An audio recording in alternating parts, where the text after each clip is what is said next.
Next, we speak with Tony Leone, former board member to the Abraham Lincoln Presidential Library and Museum. Mr. Leone questions the financial role of the Presidential Library's foundation, which he asserts is not doing as much as it could to support the operation of the library and museum. He also says the purchase of the Lincoln artifacts by the foundation with $23 million in borrowed money may be lost entirely if millions of dollars remaining on the loan is not paid off by October 2019. Tony Leone, thanks for joining us on the Illinois Channel. Sure.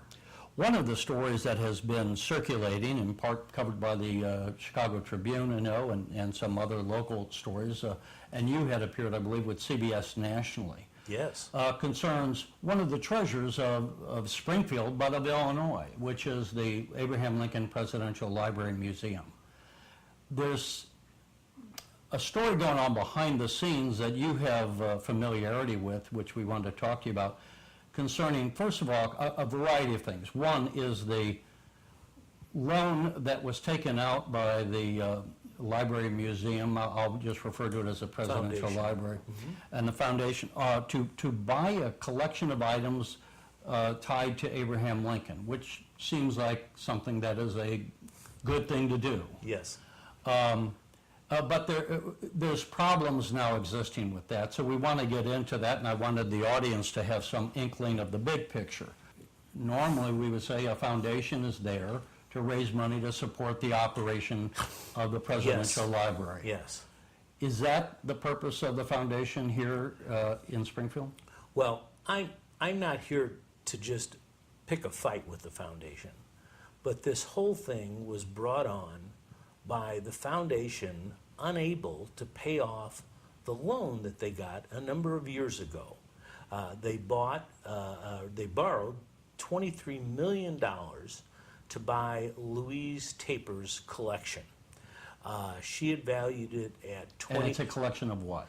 a collection mostly of Lincoln memorabilia. So this Louise Taper collection was Yes. predominantly items that had belonged to Abraham Lincoln, or at least allegedly Had belonged his to Abraham signatures, had his signatures. There is a hat.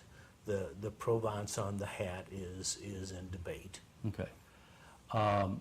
And the foundation borrowed the money a few years ago to buy this collection. Yes, yes. And now they have to pay off the balance by October of 2019. Approximately, yes. How much approximately do they have to pay off? I believe it's 9.7 million. What apparently has happened since they refinanced the loan and did it in a very inferior way. The original loan was when Jim Edgar actually served as chairman of the foundation.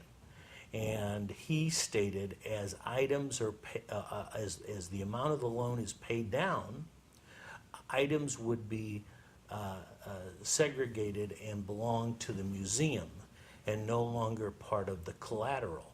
This was a very good move, and this is what Harris So it's kind of Bank. like piecemeal, you're buying the Yes, yes. items And as you paid off. this is what Harris Bank, Chicago, agreed to. Well, Harris Bank wouldn't renew the loan. I don't know why, but they went to another bank, and I think it's a Lake County type bank, and borrowed the remaining money, but changed the contract significantly. And that's where I get pulled into it a little bit, because I voted against the provision that changed. Edgar had in there, as things are paid down, they belong to the museum. They negated that and said the whole collection is up for grabs if it's not paid off. We then find that two of the board members of the foundation are on the holding company of the bank. That's a terrible conflict. Louise Taper actually was on the foundation board when they borrowed the money to buy her collection, though she did recuse herself. Very uncomfortable situation. A lot of conflicts, if you will, over the year. Under the current provisions of the loan, if they don't pay it all off, The entire collection goes to this Lake County Bank. and they will have lost all those millions of dollars that they spent buying it to begin with. Yes. Now, we don't know why they changed the provisions of that loan? Well, I'm not quite sure why the Harris Bank didn't renew the loan, but they must have understood the policy of the foundation and what was coming in as opposed to what they were paying down.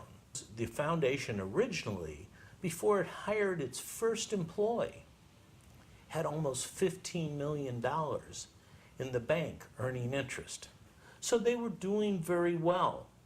But at some point, Jim Edgar came in as chairman, Laura Lynn was replaced. However, during that time, they started hiring employees. And I think that's where... Again, the foundation, not... The foundation. We're not talking about the library and Yeah, museum. the library museum has employees. It is a state agency. It's paid by state funds. But the foundation is a separate private entity whose purpose is to really raise money for the museum.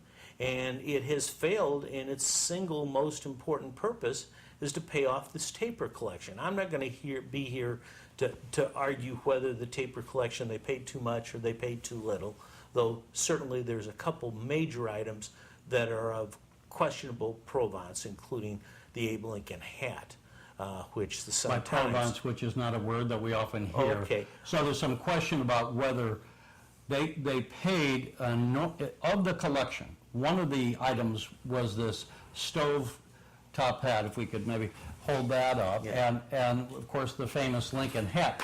Allegedly it belonged to Lincoln, but now there's questions about whether that actually did ever belong to Lincoln. And I believe the foundation paid something like $6 million for that one item.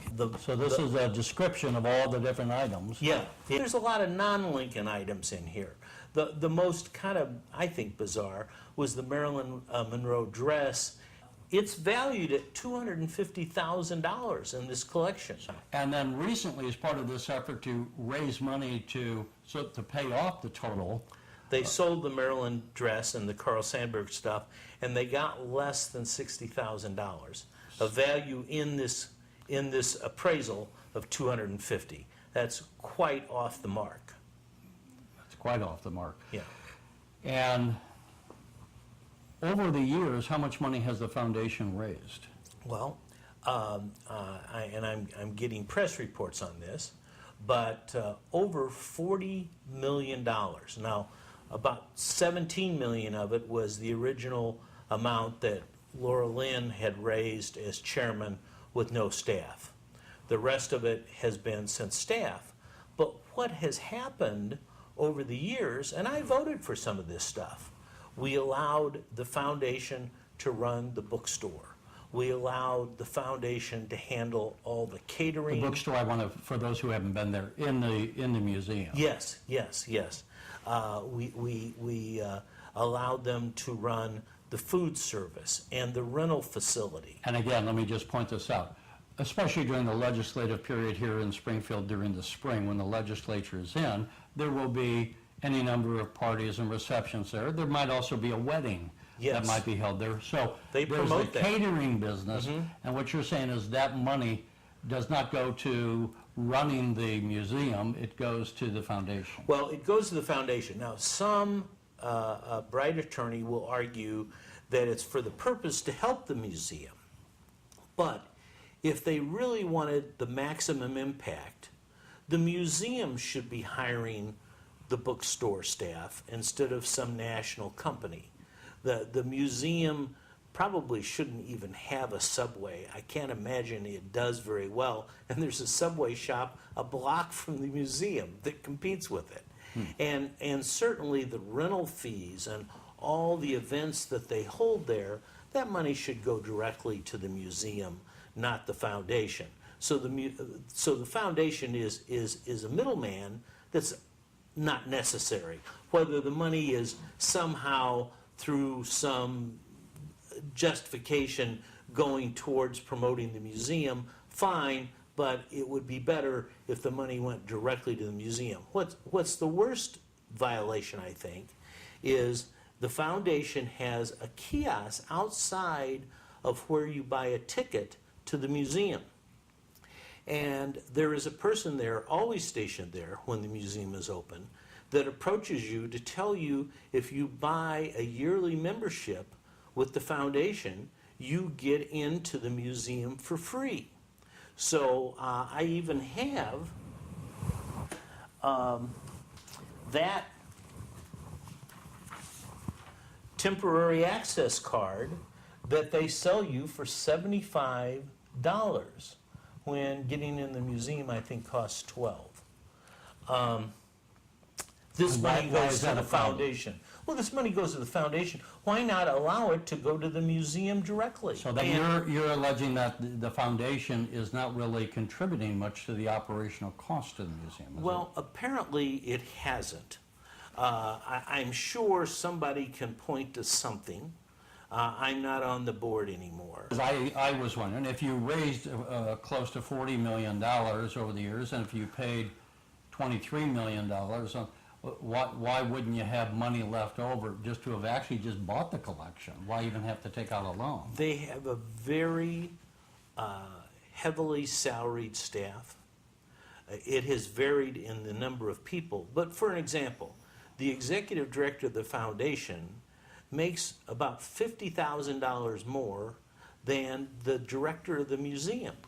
So how much approximately would the foundation head be making? Well, the foundation head makes about $260,000.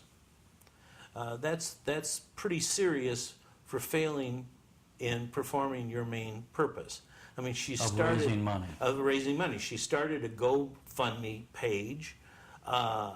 You can do that for anything, and I think they've done okay on it.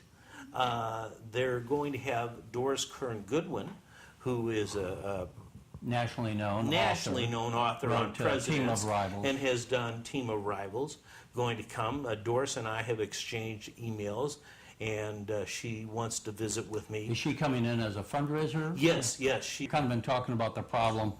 Are there solutions out there? A foundation that is purpose is to support a state agency ought to be subject to the same FOIA and the same audit by the Auditor General as any state agency. A foundation which is private is not. The Abraham Lincoln Foundation is not. They have to file some reports, but they're very slim in any kind of a detail. And that is the problem. Somebody needs to really open their books and say, where is all that money going? If you've raised over $40 million and the original purpose was to pay off this taper loan, why isn't it paid off? And how come you have salaries of an executive director and other employees that make plenty more than the people that are trying to promote the museum from within, that are part of the state agency? I think everybody's eyes are open, and nobody wants to hurt the momentum of the foundation to try to complete their task. But on the other hand, this shouldn't continue the way it is, even if they're able to raise enough money. And of course, the foundation went to Governor Ronner and asked him to put the money in the budget to pay this off. He said, not while it's operating the way it is. I commend him for that. There's been an editorial, an insider editorial in the Tribune, I think, that asked both Pritzker and Ronner to split the bill to pay for the money. Yes, they've got a lot of money, but there is something systemically wrong with what's going on. We need to open these books and take a look at them.